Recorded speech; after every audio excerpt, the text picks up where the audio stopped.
Hi, we are back with another episode of Making Sense of Macroeconomics. I am Wajeeha and I have with me Raghav and Chavi.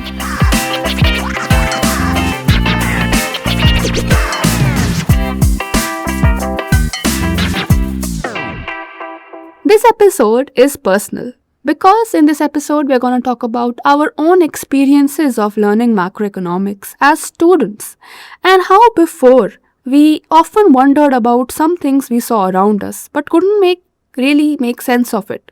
But learning this heterodox aspect really helped us to put this into context. One thing that never made sense to me in this textbook macroeconomics was what we learned about consumption. We start with this consumption function in which we always treat it as if it's dependent only on income. But in real life, people spend based on wealth too, right? And we saw this clearly during the pandemic. The layoffs and lockdown led to a sharp decrease in income and people had to consume out of their wealth. Wealth is essentially the stock of savings, and the stock flow approach we did in class actually made sense. Right, Chavi? Yes, exactly, Wajeeha. And COVID was not the only time we saw something like this, right? For example, during demonetization, we saw our mothers and grandmothers pull out hidden stash of cash from I don't know where, which they had saved up for rainy day funds. These examples are just to highlight the point on wealth stock, but this is how people tend to behave generally. And so it is perplexing that when we model the economy, we don't account for this aspect of it, that this savings pool that we have at home, right? So GDP is national income, but it is also a composite of consumption and investment. Funds for which emerge from not just income and loans, but actually built up stocks of wealth. But is how we are taught macroeconomics enough for us to get a grasp of these events we see in news? At least in most universities in India, I would say no. Because mostly our knowledge really gets restricted to these bookish graphs and equations, and in between all that math and curves, we really forget the real purpose of studying macroeconomics. While the technical equations are also important, isn't it necessary for us to understand the intuition? Yeah, I agree with you. I think for me, having not come from a econ background, my intuition is what drove my understanding of macro textbooks. And macro was a very absurd concept in the sense that, I would see news reports saying that, oh, this company performed badly because of macroeconomic uncertainty. What does that really mean? Who unpacks that statement, right? So when we started, doing these sort of Excel simulation models in class, macroeconomics became more intuitive when, we learned by doing. We did that in class. We sat in class, we had Excel sheets, we set up separate accounting statements for households, for banks, for, governments, and we were able to kind of see and not just kind of have this abstract idea in our head of how the macroeconomy actually behaves. So, by understanding the macroeconomy from this accounting framework, we were able to understand how savings translate into investment and wealth generation. And I think that was a very big takeaway for me in understanding that there is income, yes, but we also have stocks of wealth. Exactly. In our class, we got to do macroeconomics practically rather than to just learn it or mug it up. And with just some basic Excel skills, we were able to create an economy in a spreadsheet and change the parameters as we liked. We literally went crazy. We crashed the economy. We did whatever we liked. But that really gave us the intuition to what would happen is if this variable would change, what would happen if this increased, that decreased. And that really helped me see what happens when these variables also change in real life, When something like that happened and I read it in the news, I could just imagine in my head, okay, this is the effect that can happen because we had done it on the spreadsheet.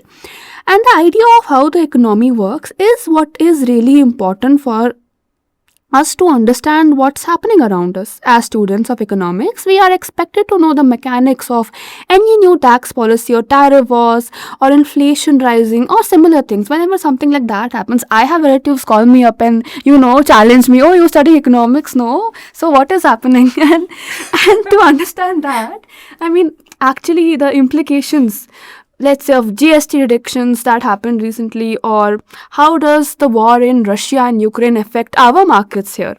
This train of thought and logic should come naturally if we have a proper understanding of macroeconomics.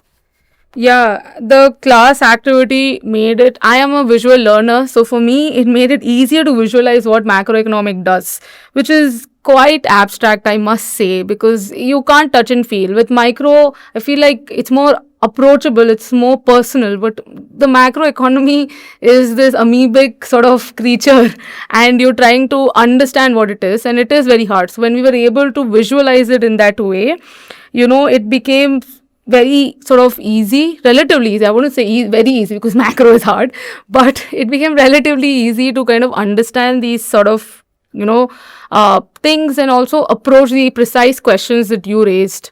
Yeah, right.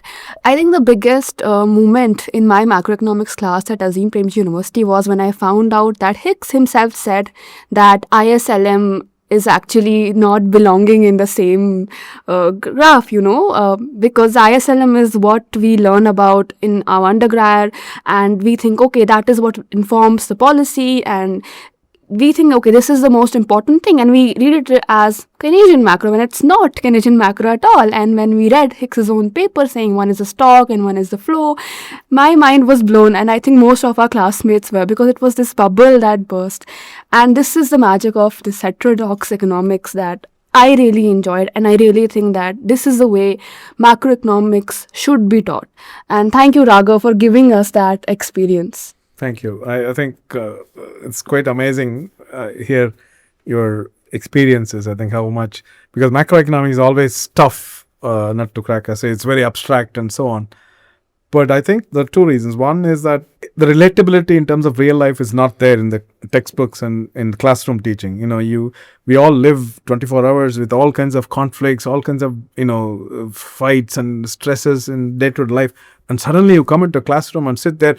Everything is beautiful, perfect competition, prices are equal to cost of production, there's no conflict, everything is fantastic and nice as we study in microeconomics. Individual households are maximizing their, utility, and firms are maximizing their profits, and they take everything as given. There's no power struggle, nothing whatsoever. It's really beautiful, but it is absolutely, delusional at one level too. I would ask my students, why are you sitting in my class when I'm obviously teaching something that you're not experiencing in your real life? So that's where the power of heterodox macro comes into play, that it actually puts, power and conflict right at the center of macroeconomics. And that's where you could relate to it, because, you were relating it to it so well that, because you see power and control and conflict, everything in day-to-day life, and you saw that happening in macro. So that's the first thing. And the second thing is also because of the fact that, there was no mysterious production functions and things like that coming into play, you started from scratch. In an Excel sheet, you started, kind of building macro from scratch. And that gave you that intuition of how macroeconomy works. Using simple Excel sheets and simulation, you were able to see what happens to monetary policy. Okay, if interest rate goes up, what happens to your inflation? Not only inflation, but also distribution. What happens to distribution? So these kind of questions that you asked through, it's not through equations, but you actually did through simulation, that actually helped you to concretize. Okay, this is the real touch and feel macro for me. It's not like some production function is drawn and you're saying something in the board and I have no connection to it. But you actually did it, learning by doing, as you said. I think that's the most important part for me of developing this kind of macro in Azim Premji University, because that's what we do. Both the undergrad, particularly in the master's level, we do this kind of macro. I wish we could do the same in the undergrad level, to start teaching macro from absolute scratch. Learning by doing would be, where students can relate to it. And the stock issue that you mentioned is so important. Much of macro is about flows, income, consumption, savings. We don't talk about flows. Savings is a flow, investment is a flow. We always say savings equal to investment. But then behind this equilibrium, there's a stock that is growing, wealth, household wealth, and debt, public debt. These are the stocks that are growing. So these are very inconsistent with the equilibrium of flow concept. So these are very I think great that you related to it and you were able to get into it. Was quite amazing. Thank you. Yeah, and I think it's just starting to get very exciting because so far we've discussed in general, how economists across the world have understood macroeconomics and how heterodox school of macroeconomists have tried to sort of turn that system over its head and said that, hey, let's look at the world from this direction and not from the way you've been seeing it for years. And in India, we are taking these models and we are applying it, but I'm so interested to learn how do we make them contextualize, right? How do we tailor it more for the Indian context? How do we understand this more? Because we're starting to understand some of it, but I feel like I want to understand a lot more about in the Indian context, how do we look at macroeconomics? What kind of models work? What explains our jobless growth sort of, scenario in our country, where output is growing, but employment isn't. So India seems to be an anomaly to what we see as a very big country, but it still differs so much from these developed Western nations. So I think I'm very excited for what's next. I hope there's something after this. Yeah, I think you put the finger on great point, because this is something that I'm really passionate about, that developing macroeconomics in an Indian context or a developing country context. We don't have it at this point in time. We use macroeconomic models for our monetary policy, fiscal policy. All these models are developed in a developed country context. It's not in a developing country context. So we can't just pick something from there and apply as if one size fits all. It's not possible, right? So we need to develop our own macroeconomics, our own understanding of how economy works through all these conflicts and inequality and so on.